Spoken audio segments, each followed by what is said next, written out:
Yay! It looks like we're live. Awesome. Hello. Hello. Hello, WomanUP community. Hi, everybody. Hi. Please drop a sweet little comment below and let us know that you can see us. Let us know that you can hear us. And also, as always, we love to hear where you are watching us from. Are you at home? Have you found yourself a cottage in the woods? Are you sitting on the beach somewhere with your toes in the sand? What is happening? Where are you in the world? We'd love to know.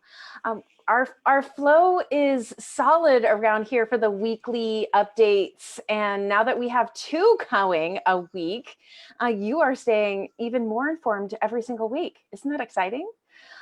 We have Sarah who's going to share some updates. I know some of you saw the updates on the Facebook group. Leslie's going to share a little bit about what's going on in her side of the world, and then we're going to flow into a beautiful conversation with the fabulous, let's see, this way, Nikki Coppa is here with us today. So Sarah, I'm going to turn the Zoom mic over to you. All right. Hi, everyone. Happy Wednesday. Good afternoon. Quick updates for California, and it really has to do with the DRE. So because cases have been rising, there's been a small shutdown in California with respect to certain companies and certain businesses. It does not affect real estate brokerage. So that's a good thing, at least not yet, but we're watching it. So that's the non-news news. I think the news is from the DRE, and they're extending their their application expiration dates, their license expiration dates, their deadlines to, pay for your license, application, renewal, and stuff like that. So they're extending that until the end of the year, which is a good thing for real estate licensees in California. And then they're also halting all salesperson and broker exams in the Oakland Center. I believe that will probably extend through the rest of the state. We're just watching. I did post a couple of posts in the last couple of days, including all this information.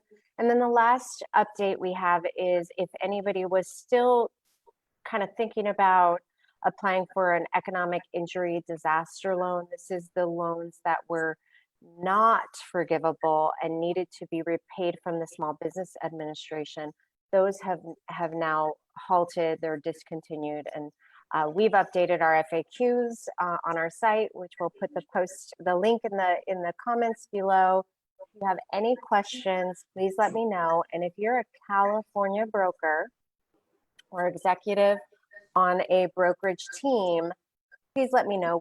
We meet with our California brokers every Friday at 11 a.m. at town hall style with our leadership team. So we're happy to share that with you all again. And we're just trying to keep the information flowing. So that's the CAR update. And back to Leslie for the economic update. Great. Good afternoon, everyone. Wonderful to see you and be here. A couple of things from me. If you read the Wall Street Journal or any paper in the morning, you probably saw something like this. I actually highlight my paper in the morning because I'm a visual learner, but it's essentially banks prepare for a wave of loan default. So the spike in cases, the fact that we're seeing a pullback of the loosening up, if you will, in many parts of the country has, if anything, just generated a lot more uncertainty about where we're headed, how quickly, and so on. So we had both JP Morgan and Wells Fargo putting aside $28 billion in the second quarter to prepare for possible defaults on all types of loans that they make. So that's really all I want to say about that, but just to kind of interject into the conversation that the data I'm going to share now on the housing market is really great and really strong. And we think we're going to also see some pretty strong numbers for July. And after that, I think things are just a little bit more uncertain. There's more risk on the downside just because we really are being held hostage to the shelter-in-place orders, which are being held hostage to the path of the virus and the willingness of people to, you know, do the right thing and work together to get through this. So I do have our final numbers on June sales. June sales were up 42.4% on a month-to-month basis. That is the highest month-to-month in the record keeping that we have been doing on California home sales since when we started in 1979. So we've never seen a jump like that. Fabulous. Down about 12.8% on a month-to-month basis. In terms of the median price, the statewide median price reached an all-time high of $626,170. It was up 6.5% month to month and up 2.5% year over year. So part of that is more sales of homes priced above the median, more expensive homes, but part of it is kind of everywhere. And in fact, we saw a pullback of sales in the under 300,000 market, which I know in some parts of the state don't even exist very much. And it's all supply driven. It's just essentially very little for sale in that market. And the inventory, unsold inventory, we have about a 2.7 month supply of homes on the market, down from last year, a very tight situation, which we've really started to get used to in California over the last 6 or 7 years. So none of that has changed. A really good June, expect a good July, and then we'll see how things go with the second half of the year. But it's not housing. We've got strong demand and we've got great rates, right? It really is how comfortable are people going to be out in the marketplace. So that's my report for today. Wow. Well, that felt good. I mean, I try. I want you to feel good. You know, I will say every single day on my walks, I see at least 2 moving vans in my hood. Like the signs go up, the signs go down, like almost overnight, it seems. So there's a whole lot of activity up here in Seattle. I'm over in Redmond, so you know where Microsoft is, but there is a lot of moving around. The properties that are staying on the market a long time are typically the ones that need work. You know, people really have gotten used to this Pinterest, HGTV home. And so you've got to price those a little bit differently to move, because people walk in and it's like, well, where's the new bathroom in the granite and all that? You know, where'd that go? So true. So Right. true. Right. Right. Or if somebody's using the virtual staging and they walk in and they're like, wait a minute, where's the white couch? Right.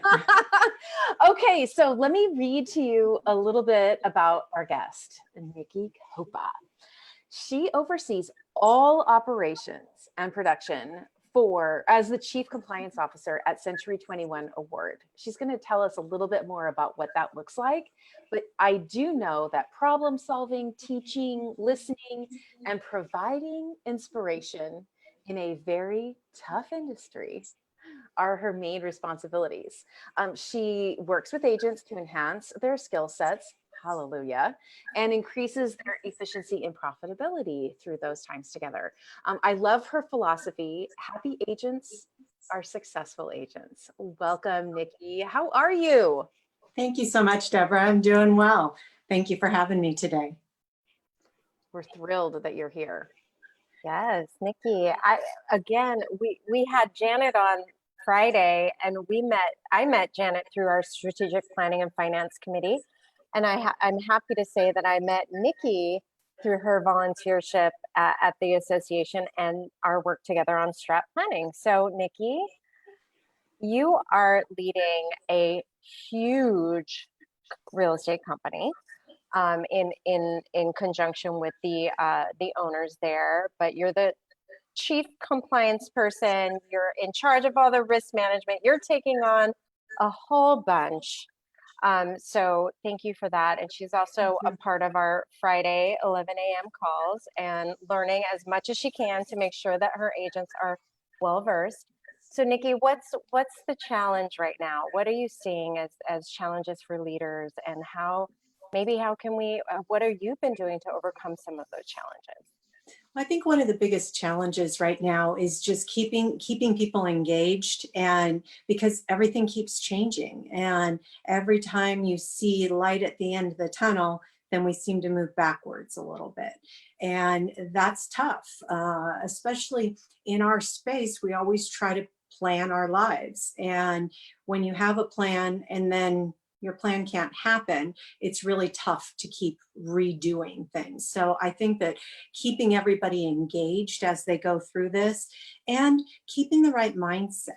One of the things that I have to remind myself every single day, and I say to my agents, is that every day that we wake up, we make a decision. We can either see what we can do and do it, or we can see what we can't do and be upset about it.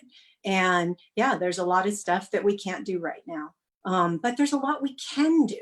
And so we have the opportunity to learn new things, do new things, and be able to expand our own horizons right now. And it's scary, but we do have that opportunity.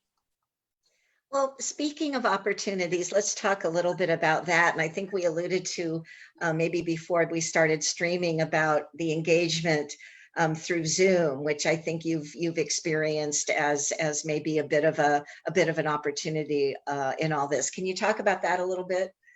Absolutely. When we first started after the shutdown, then it was really the only way that we could talk to the agents. We have 850 agents and we're in 15 locations. So we went from being live and being able to do things with them to putting them on Zoom and doing our meetings that way. In the very beginning, we layered all the meetings, and it was funny because we'd have an office meeting and that's 15 office meetings. And so we ended up grouping a little bit after that because I couldn't talk by the end of the day. But it was an interesting evolution. You know, for me, I wasn't huge. I would be on a Zoom call, but I didn't speak on Zoom calls. I didn't necessarily, I would go and do more stuff in person. So it was challenging for all of us to go, okay, let's figure out this platform. Let's figure out how to mute everybody. Let's, you know, and how to roll into everything. And so it was all a learning process. But I think one of the things that really helped is that we were very real about it. You know, I would say, oops, I'm talking on mute again, you know, and get people to understand that we're all going to be making mistakes. We're going to make mistakes together, but we have to jump in. And, you know, as long as we're supporting one another, then we'll be able to get through it and we'll be able to learn.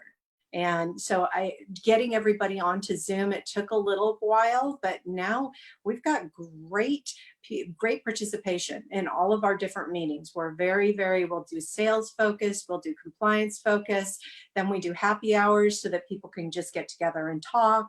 So we've kind of tried to make sure that we have different elements for each different personality type. Do you find that you get more people engaged and showing up than when they had to do a physical meeting? Yes, actually, we were very, especially when it comes to compliance. The sales trainings, then, you know, they'll go to those, but right now, you know what, they're scared. They don't know what to do. And they know that things change every day and nobody wants to listen to the governor talk for 2 hours. So they just can tune in and I can give them the 5-minute summary. And so much easier to take. Yeah. So it's been very good for them. And then we do some recordings too, as we were able to get out more and people were going out on more appointments, then we'll record them and play those back as well. So definitely their engagement is very high. Once they got afraid, or once they stopped being afraid of logging in, you know, Right. So many were so hesitant. Okay, well, but what if I mess something up? It's like, no, we'll mute you. Don't worry about it. And so then once we got past that, the engagement has been amazing. Yeah. No, the learning curve has been steep and just amazing to watch throughout the industry. Yeah. I love that. So let's dig in a little bit, because I know we've had a lot of the community asking questions about how to make Zoom more fun. And you clearly have this figured out. So with 850 agents, 15 offices, what does a happy hour look like? Like, truly so if somebody's thinking, I really need to do one of those, help. We go in with it very, very, okay, mute yourself if you're not going to talk, but unmute yourself if you want to talk.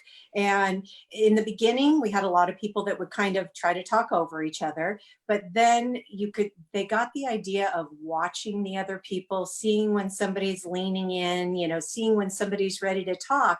And now it comes out as very, very much just like we're at a happy hour.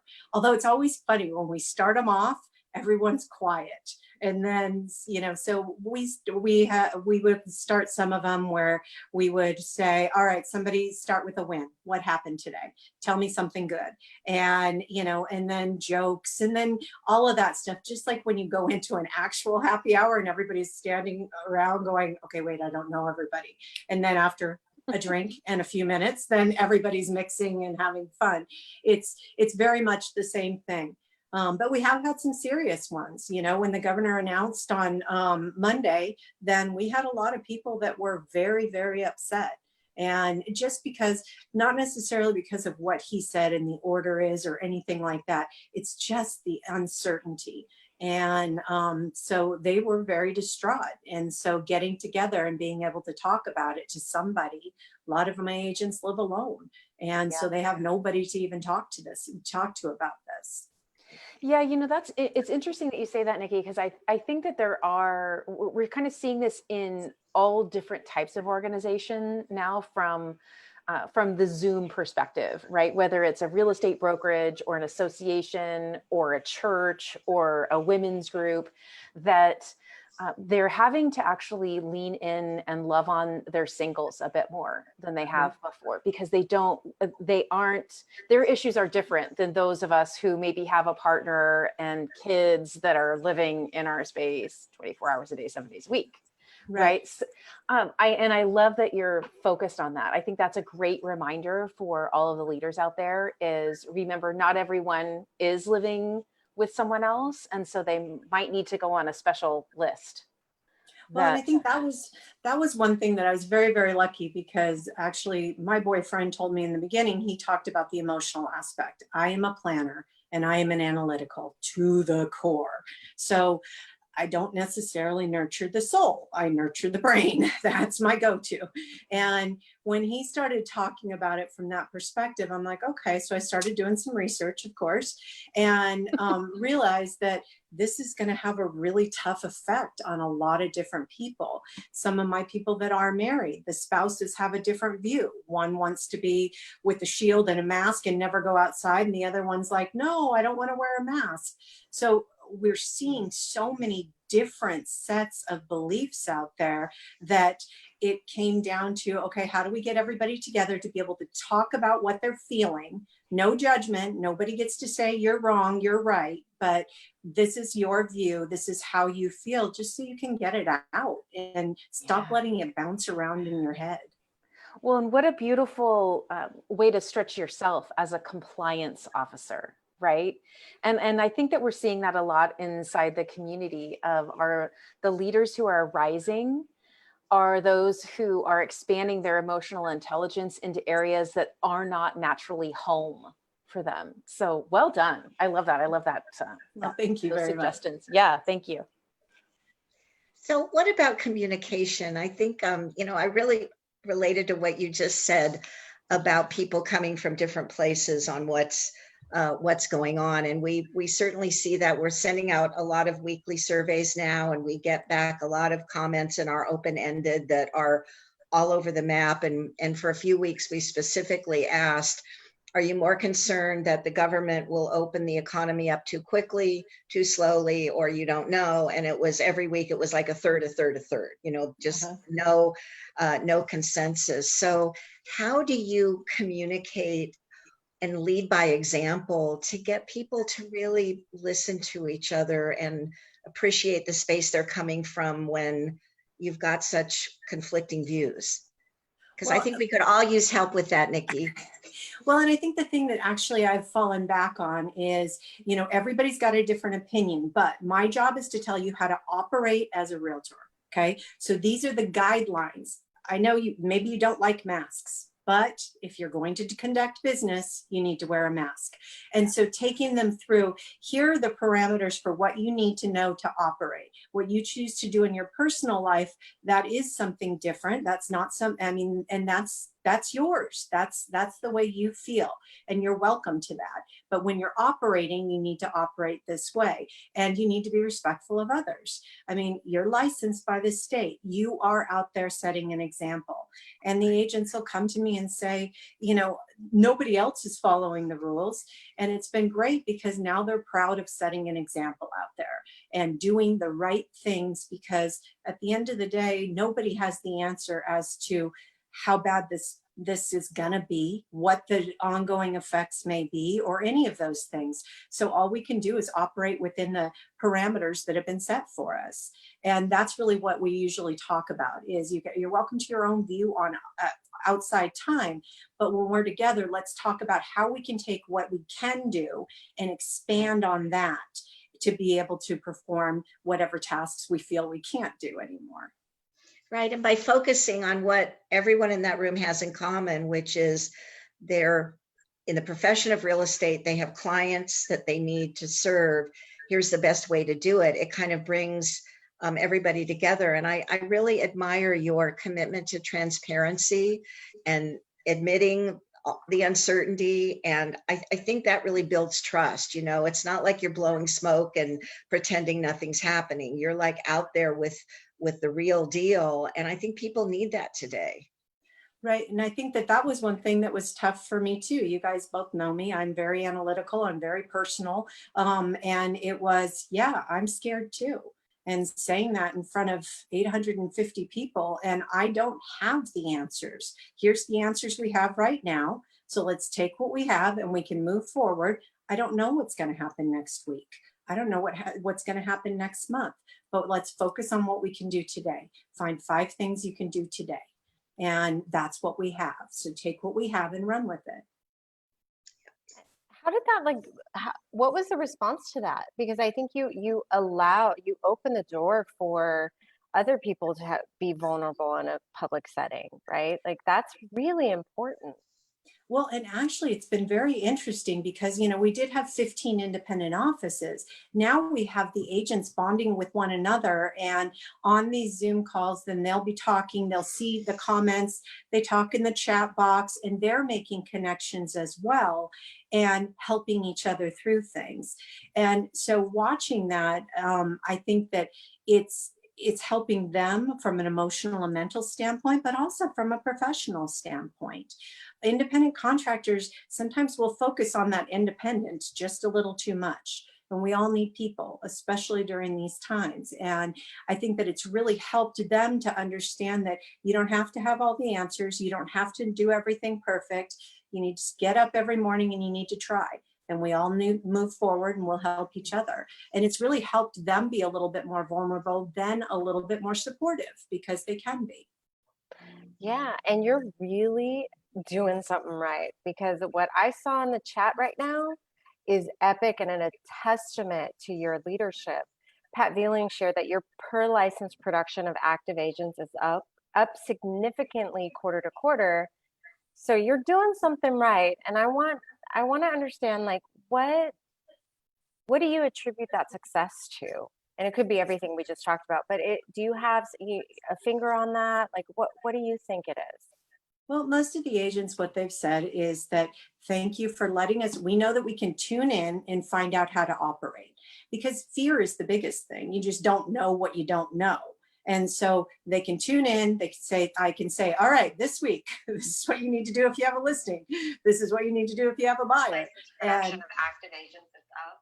Right, and kind of put together put together the cheat sheets. Here's what we do, and then be responsive.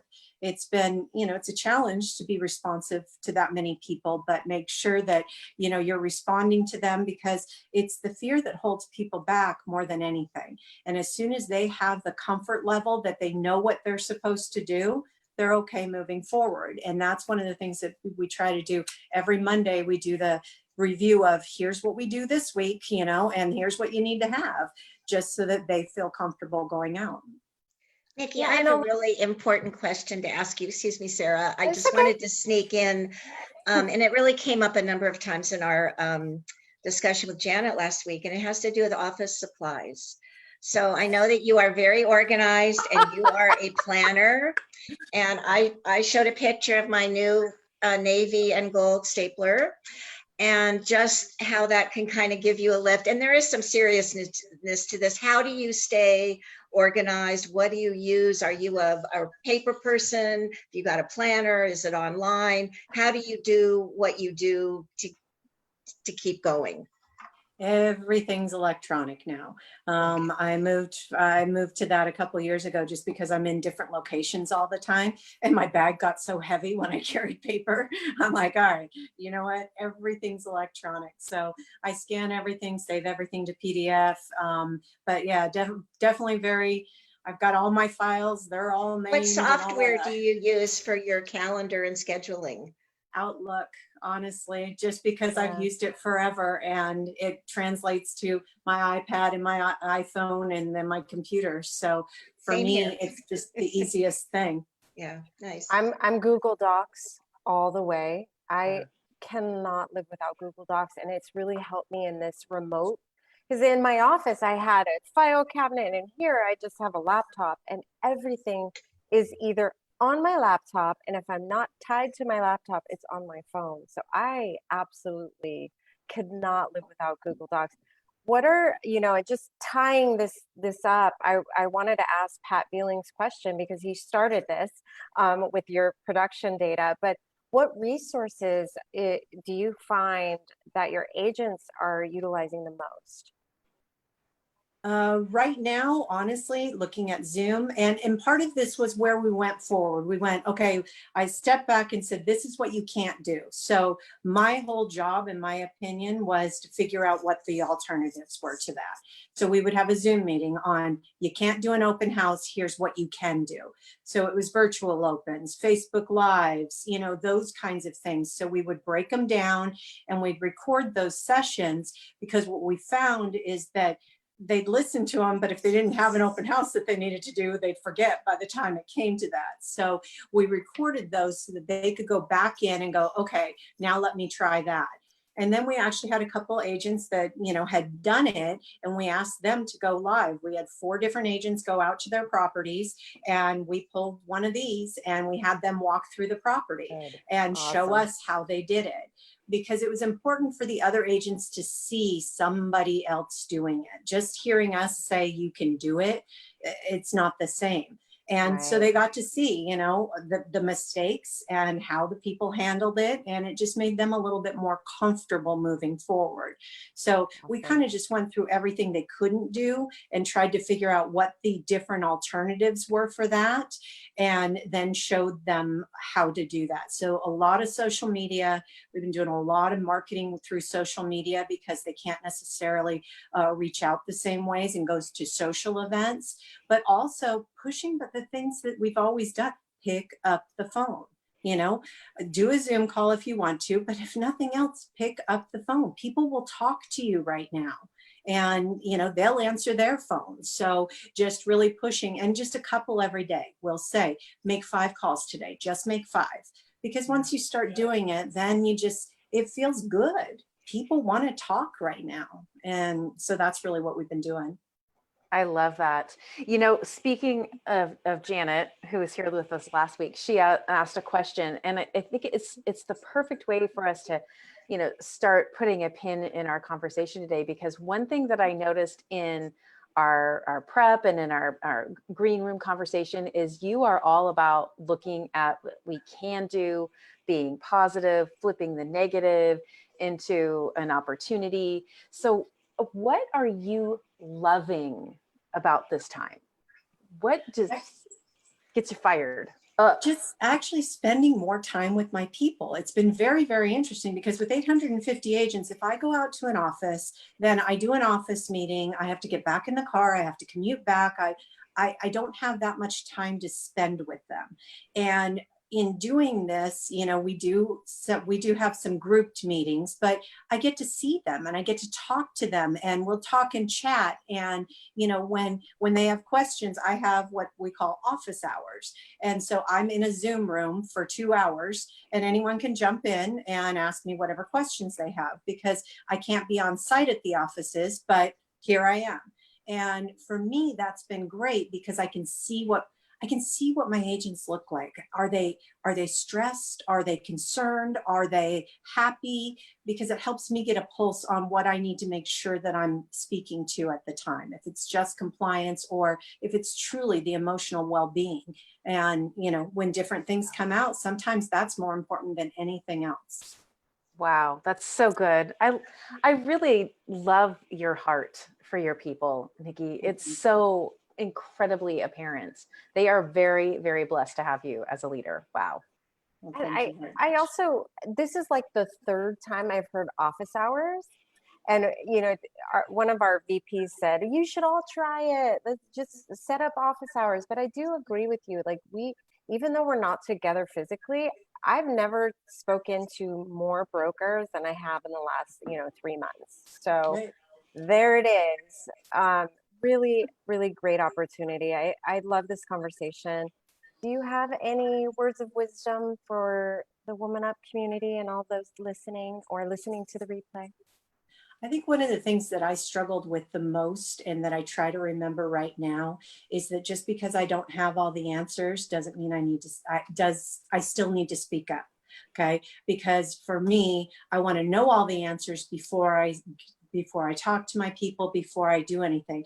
And at this point, I wouldn't have talked to them for 4 months, because we still don't know all the answers. So, you know, looking at that, give the information you have, and don't be afraid. Communicate and communicate and communicate. However you can do it, however your people will listen, make sure that you keep those lines of communication open. Oh, I love it. I love it. This has been such a, I know, let's all put our hands in the air. Whoop, whoop. We love it. We're fangirls. We're fangirls of you, Nikki. Thank you so much for joining us today. It's been Thanks such a for having pleasure. me. Yes. This was awesome. So Yay. good to see you. Yes, it's been so Thank you. fun. But before everybody goes, make sure, you know, we've may sound a little bit like a broken record, but we want to make sure we're getting everyone who wants to share their story at the national conference, the virtual conference, September 1, 2, 3. Make sure you get your story in by tomorrow evening. The 16th is that cutoff. That doesn't mean that we might not be able to weave 1 or 2 things in, but Sarah and I get into it and take it to the next level by Friday. So we really need to have your stories in. So hit IamWomanUp.com/share your story. If you have already shared your story, it's okay. You can still go there and nominate a fellow woman in your world who really has an inspiring story or an aspiring story that will really ignite the attendees this year. Again, IamWomanUp.com/share your story. While you're there, either sharing your story or nominating someone, make sure you pick up your virtual pass. We just looked at the numbers this morning, and we are at about 70% of the VIP passes are gone. So if you want that VIP swag kit, make sure you hop on to IamWomanUp.com and grab your ticket. We will be sharing very, very soon more about the virtual platform where we are hosting Woman Up. And all I can tell you is that it takes everything in me not to squeal as I say it. It is so amazing. It is so unique. It is something that is really, really going to create an outrageously memorable 2020 for us. Even in the midst of everything that we're going through, this will be something you do not want to miss. So IamWomanUp.com for more information. And I think one of the last things we want to make sure everybody knows how to get in touch with you, Nikki. Yes. What's the best way? Yeah. What's the best way for our community to reach out?